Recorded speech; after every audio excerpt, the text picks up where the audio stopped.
જય શ્રી કૃષ્ણ, જય શ્રી રામ મારા વિદ્યાર્થી મિત્રો. આપણે જોઈ રહ્યા હતા આઈએમપી 2026નું સોલ્યુશન. આજે આપણે સોલ્વ કરવા છે પ્રશ્ન નંબર 13 થી લઈને પ્રશ્ન નંબર 21 સુધી. આ પ્રશ્નો બેટા ચેપ્ટર નંબર 3 એટલે કે ધાતુઓ અને અધાતુઓના 2 માર્કના પ્રશ્નો છે. હા, આમાંથી તો 3 માર્કનો આઈએમપી પૂછાય સાહેબ, બહુ મોટો અગત્યનો છે. પણ બેટા 2 માર્કમાં પણ પ્રશ્નો પૂછાય છે. તો સાહેબ કયા પ્રકારના પ્રશ્નો પૂછાય? અમે પ્રકાશન કરીએ કે આઈએમપી કરીએ? બેટા પ્રકાશન કરો કે આઈએમપી કરો, બધું સરવાળે એક જ થવાનું છે. કેમ કે દરેક પ્રકાશનને પણ ફેદી કાઢ્યા છે, આપણા આઈએમપી ક્વેશ્ચન પણ એડ કરી દીધા. બધું ભેગું કરીને એક 150 MCQ એટલે મીન્સ કે એના સાથે તમને પેપર, એમાં આઈએમપી ક્વેશ્ચન્સ આ બધું આપી દીધેલું છે. તો બાળકો કરવાનું શું છે? મસ્ત તૈયારી કરો ને મોજ કરીને વાત કરો. ચલો, પહેલો પ્રશ્ન છે, પોટેશિયમ અને સોડિયમને શા માટે કેરોસીનમાં રાખવામાં આવે છે? પ્રશ્ન આવો છે તો મારા વાલીડાઓ લખાણ લખી લો. શું લખવું? પહેલો મુદ્દો કે સોડિયમ અને પોટેશિયમ એ ખૂબ જ સક્રિય ધાતુ છે. બીજો મુદ્દો લખો, આ ધાતુઓને હવામાં ખુલ્લી રાખતા તે ધડાકા સાથે સળગી ઉઠે છે. કેમ કે ભાઈ ઘટના શું થાય? વાતાવરણના ઓક્સિજન જોડે પ્રક્રિયા થાય એટલે. આથી આવી ધાતુઓને કેરોસીનમાં રાખવામાં આવે છે. 3 મુદ્દાનો જવાબ ક્લિયર. સિમ્પલ લોજિક હતો બેટા કે આ પોટેશિયમ અને સોડિયમને ખુલ્લામાં હવામાં રખાય નહીં, કે પાણીમાં ના રખાય. પાણી સાથે ખબર જ છે ને, સોડિયમને પાણીમાં નાખે શું થાય? આવું જ ક્યાંકનું ક્યાંક તમે રીલ્સમાં જોયું જ હોય, એ સાહેબ ધડાકો થાય કે. એટલા માટે બેટા પાણીમાં ના રખાય, કેરોસીનમાં રાખવાનું. હો, રેડી? ડન? પાવરફુલ? એટલે કમ્પ્લીટ ખબર પડે ને તો એક કમેન્ટ કરવાની ફાયરની, હે ને? સબસ્ક્રાઈબ ના કરી બેટા સબસ્ક્રાઈબ કરી દેવાની, 2 લાઇકન દબાઈ દેવાનું, એટલે બધી માહિતી તને મળતી રહે. હજુ વધારે માહિતી જોઈએ છે? વોટ્સએપ ગ્રુપમાં ડિસ્ક્રિપ્શનમાં લિંક આપી જોડાઈ જાય ને ભાઈ. બધી માહિતી ત્યાં આવે, ક્યારે લેક્ચર ક્યારે નહીં, લેક્ચરનું શેડ્યુલ બધું ત્યાં મળશે. બીજા નંબરનો ક્વેશ્ચન કે વોટ ઇઝ એક્વારિઝિયા? ટૂંકમાં આપો એક્વારિઝિયા. બાળકો ચલો આની વાત કરીએ. એક્વારિઝિયા એ સાંદ્ર HCl અને સાંદ્ર HNO3 નું 3:1 પ્રમાણમાં મિશ્રણ છે. એટલે 3 ભાગ સાંદ્ર HCl જ્યારે 1 ભાગ આપણે લેવાનો છે સાંદ્ર HNO3. એટલે કદાચ ટકાવારીમાં યાદ રાખવાનું કે એ તો સિમ્પલ છે, તો 75% સાંદ્ર HCl અને 25% બેટા સાંદ્ર HNO3. આ બંનેને ભેગા કરીએ એટલે આપણને મળે એક્વારિઝિયા. What is એક્વારિઝિયા? શું છે? તો કે પ્રબળ ક્ષારીય ધુમાયમાન પ્રવાહી છે. પ્રબળ ક્ષારીય ધુમાયમાન પ્રવાહી. સાહેબ પ્રબળ ક્ષારીય ધુમાયમાન પ્રવાહી હોય તો આ શું કામ લાગશે? તો સોનું, ચાંદી, પ્લેટિનમ વગેરે જેવી ઉમદા અને કિંમતી ધાતુઓને પીગાળવા માટે આ ઉપયોગી છે. સાહેબ આના કોઈ અન્ય નામ ખરા? યસ બેટા, આના અન્ય નામ પણ છે. કયા અન્ય નામ? એક છે અમ્લરાજ અને બીજું છે બેટા રોયલ પાણી. ચાલ લખાણ લખાવું, લખી કાઢ. એક્વારિઝિયા એટલે સાંદ્ર HCl અને સાંદ્ર HNO3 નું 3:1 પ્રમાણમાં મિશ્રણ. બીજો મુદ્દો, તે પ્રબળ ક્ષારીય ધુમાયમાન પ્રવાહી છે. ત્રીજો મુદ્દો, તે સોનું, ચાંદી અને પ્લેટિનમ જેવી ઉમદા ધાતુઓને પીગાળવા માટે ઉપયોગી છે. તેના અન્ય નામ અમ્લરાજ અને રોયલ પાણી છે. ધેટ્સ ક્લિયર, પોઈન્ટ કમ્પ્લીટ, મગજમાં ફિટ થવો જોઈએ. ઓકે ડન બેટા? ચલો નેક્સ્ટ ક્વેશ્ચન પર વાત કરીએ. થર્મિટ પ્રક્રિયા. બાળકો તમે ચેપ્ટર નંબર 1 ની અંદર વિસ્થાપન પ્રક્રિયા તો ભણ્યા જ છો. તો આ વિસ્થાપન પ્રક્રિયા જ્યારે બેટા ભણ્યા છો તો આ થિયરી તમને એમનેમ જ આવડી જવાની. જે રાસાયણિક પ્રક્રિયા દરમિયાન વધુ ક્રિયાશીલ ધાતુ અથવા તત્વ, વધુ ક્રિયાશીલ તત્વ ઓછા ક્રિયાશીલ તત્વને તેના સંયોજનમાંથી દૂર કરે એવું વિસ્થાપનમાં આવતું હતું. પણ અહીંયા શું છે? તેના સંયોજનમાંથી પીગલિત સ્વરૂપે દૂર કરે. તેના સંયોજનમાંથી પીગલિત સ્વરૂપે દૂર કરે. તો ઘટના જોવો, અહીંયા શું થયું? આપણી જોડે અહીંયા Fe2O3 હતો ને એલ્યુમિનિયમ ધાતુ છે. સાહેબ આ એલ્યુમિનિયમ શું કરશે? આ Fe એના સંયોજનમાંથી દૂર કરશે. પણ Fe નીકળો તો લિક્વિડ ફોર્મ મેં લખ્યું છે. ઇટ મીન્સ કે પીગળી જાય. પીગળી જાય એટલે પેલું મીણ તમે સળગાવતા હોય, મીણ સળગાવે એટલે પેલું કેવું પાણી જેવું, પ્રવાહી જેવું, લિક્વિડ જેવું બની જાય, એને પીગળ્યું કહેવાય. તો પીગલિત અવસ્થામાં મળે અને સાથે ભારી માત્રામાં ઉષ્મા અથવા તો ઉર્જાનું મુક્ત થવું. આ ઘટના દરમિયાન ઉર્જા મુક્ત થાય તો આને થર્મિટ પ્રક્રિયા કહેવાય. લખાણ લખો તે કેવું લખાય? થર્મિટ પ્રક્રિયાની વ્યાખ્યા લખવી હોય તો વ્યાખ્યા લખવાની. થર્મિટ પ્રક્રિયા સાંભળજો. જે રાસાયણિક પ્રક્રિયા દરમિયાન વધુ ક્રિયાશીલ તત્વ એ ઓછા ક્રિયાશીલ તત્વને તેના સંયોજનમાંથી પિગલિત સ્વરૂપે દૂર કરે. ખાસ મેન્શન કરવાનું, અંડરલાઈન કરજો. પિગલિત સ્વરૂપે દૂર કરે અને સાથે ખૂબ જ ઉષ્મા ઉત્પન્ન થાય તો આવી પ્રક્રિયાને થર્મિટ પ્રક્રિયા બાળકો કહે છે. રેડી? ડન? ચલો એક્ઝામ્પલ તરીકે આપણે આ લખવાનું થાય છે. એક ખાસ અગત્યની વાત કહી દઉં હેતુલક્ષી માટે, બહુ જ આઈએમપીની. ઉષ્મા ઉત્પન્ન થઈ ઇટ મીન્સ કે થર્મિટ પ્રક્રિયા ઇટ્સ ઉષ્માક્ષેપક પ્રક્રિયા. કે આ તો કન્સેપ્ટ ખબર હોવો જોઈએ. કોઈ ઉષ્માક્ષેપક કહેવાય જેમાં ઉષ્મા મુક્ત થાય, ઉષ્મા શોષક તો ઉષ્મા શોષાય. અહીંયા ઉષ્મા મુક્ત થાય છે. ઇટ મીન્સ કે થર્મિટ પ્રક્રિયા એ ઉષ્માક્ષેપક પ્રક્રિયા છે. ફાઇન? ક્લિયર? માઇન્ડમાં કન્સેપ્ટ ક્લિયર થવો જોઈએ બાળકો, હે ને? ચલો તો નેક્સ્ટ પોઈન્ટ તરફ આપણે આગળ વધીએ. નેક્સ્ટ પોઈન્ટ છે ક્વેશ્ચન નંબર 16. વાત છે એમાં એયુ, એજી અને પ્લેટિનમ જેવા આભૂષણો બનાવવા માટે કેમ વાપરવામાં આવે છે? કારણ પૂછ્યું છે હું તમને કે ભાઈ સોનું, ચાંદી અને પ્લેટિનમ જેવી ધાતુઓને શા માટે આભૂષણો બનાવવા માટે વાપરવામાં આવે છે? તો ચલો ને બાળકો એનો જવાબ આપી દો. પહેલાં તો તમારે લખાણ લખવું પડે કે સોનું, ચાંદી અને પ્લેટિનમ જેવી ધાતુઓને આભૂષણો બનાવવા માટે વાપરવામાં આવે છે કારણ કે કરીને પછી મુદ્દા પ્રમાણે લખવાનું. પહેલો મુદ્દો, આ ધાતુઓ ખૂબ જ ચળકાટ ધરાવે છે. પહેલો મુદ્દો મેન્શન કરીને લખજો. પહેલો મુદ્દો 1 નંબર આપણને જરૂર પણ તીર કરીને લખજો કે આ ધાતુઓ ચળકાટ ધરાવે છે.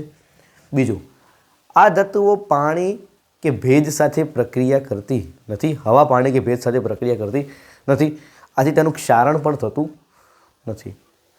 આમ આ ધાતુઓ ચળકાટ ધરાવતી હોય અને તેનું ક્ષારણ ન થતું હોવાથી આભૂષણો બનાવવા માટે ઉપયોગી છે. That's clear point. વાર્તા પૂરી.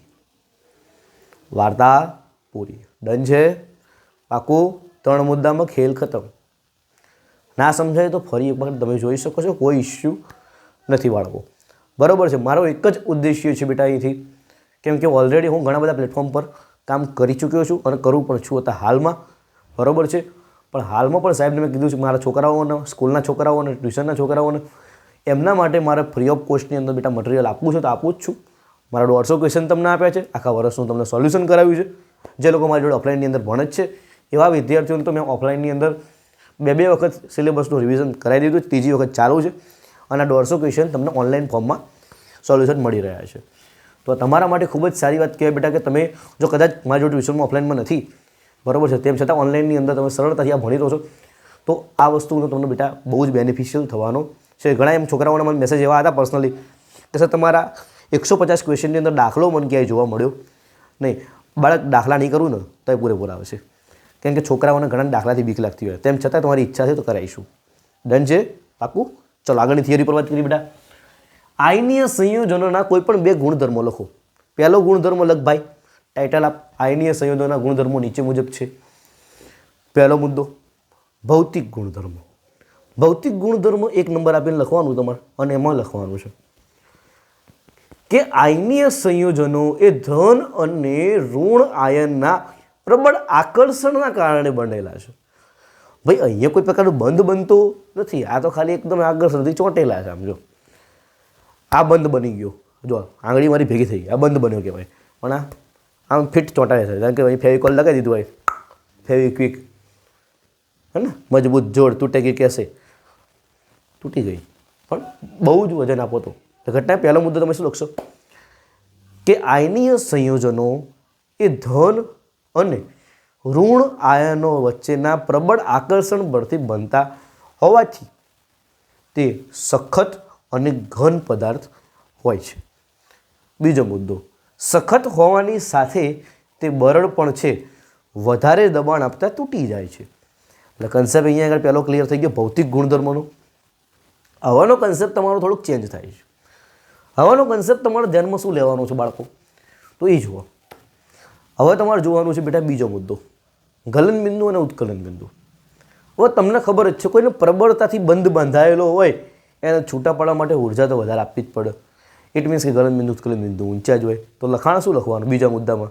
બીજો મુદ્દો ટાઇટલ આપવાનું ગલનબિંદુ અને ઉત્કલનબિંદુ, તીર મારીને લખવાનું કે આયનીય સંયોજનો ધન અને ઋણ આયનો વચ્ચેના પ્રબળ આંતરાણવીય આકર્ષણ બળથી બનતા હોવાથી તેમની વચ્ચેનું આંતરાણવીય આકર્ષણ બળ ખૂબ જ પ્રબળ છે, જેથી કરીને તેમના ગલનબિંદુ અને ઉત્કલન બિંદુના મૂલ્યો ઊંચા હોય છે. 2 મુદ્દા કીધા હતા, 2 મુદ્દા લખી કાઢ્યા, વાર્તા પૂરી. નેક્સ્ટ ક્વેશ્ચન, લોખંડની ધાતુ ઉપર રંગ શા માટે લગાડવામાં આવે છે? તો લખવાનું જવાબ લખો. લોખંડ એ હવા, પાણી કે ભેજ સાથે પ્રક્રિયા કરતી ધાતુ છે. જો લોખંડને લાંબા સમય સુધી હવામાં ખુલ્લી રાખવામાં આવે તો તેને કાટ લાગે છે, એટલે કે તેનું ક્ષારણ થાય છે. 2 મુદ્દા. લોખંડનું ક્ષારણ એ નુકસાનકારક હોવાથી તેને થતું અટકાવવું પડે. 3જો મુદ્દો. 4થો મુદ્દો, લોખંડનું ક્ષારણ અટકાવવા માટે તેના ઉપર રંગ લગાડવામાં આવે છે. જય સિયારામ, કામ તમામ.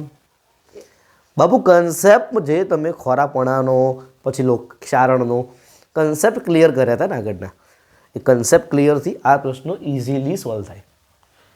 19મા નંબર પર મેં વાત કરી ધાતુ, એટલે કે ધાતુના 4 ભૌતિક ગુણધર્મો લખવાના છે.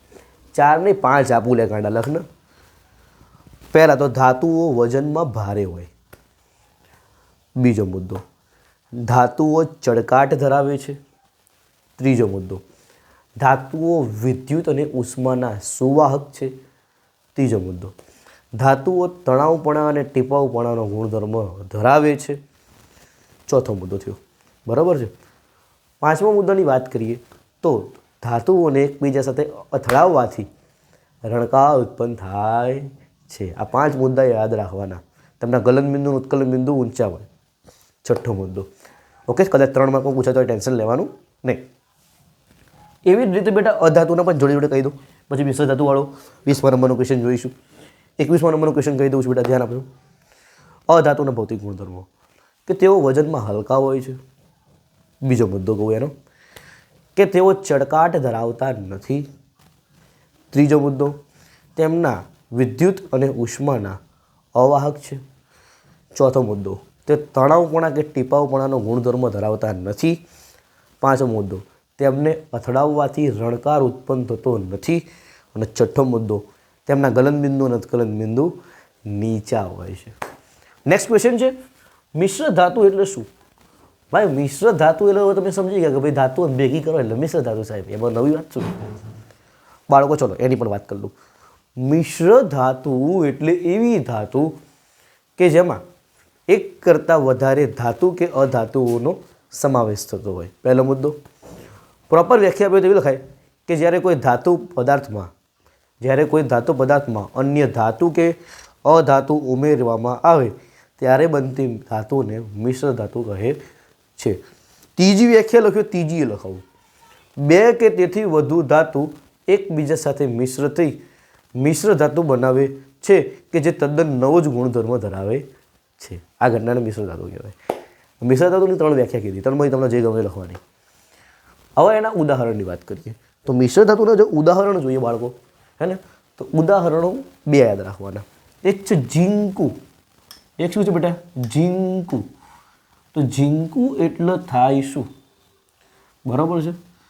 ઝીંકુ એટલે થાય શું બેટા? પિત્તળ થાય. શું થાય? પિત્તળ. તો આ ઝીંક અને કોપર.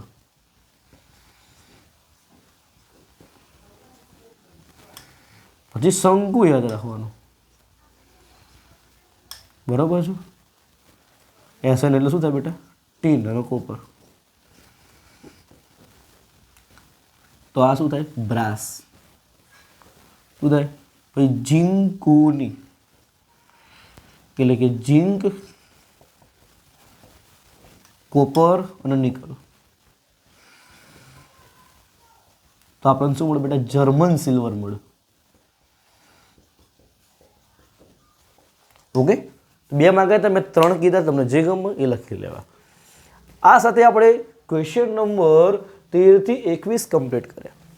નેક્સ્ટ લેક્ચરમાં બાળકો આપણે જોઈશું કે આગળના ચેપ્ટર નંબર 5ના 2 માર્કના question. Stay tune with Darji sir chemistry channel. Subscribe ના કરી હોય તો બાળકો સબસ્ક્રાઈબ કરી લેજો, તમારા મિત્રોને અવશ્ય શેર કરજો. અને હા, કમેન્ટ મસ્ત ફાયરની કરતા રહેજો. ખબર પડી હોય તો એ કમેન્ટમાં લખતા રહેજો, જેથી કરીને તમારા અન્ય મિત્રો સુધી પણ આ માહિતી મેક્સિમમ પહોંચતી રહે. વોટ્સએપ ગ્રુપમાં જોડાયા ના હોય તો જોડાઈ જજો, તમારા મિત્રોને પણ જોડજો. ફરી મળીશું આવા જ એક સારા એવા કન્ટેન્ટ સાથે ટૂંક સમયમાં. વધુ ચર્ચા with Darji sir. Thank you so much.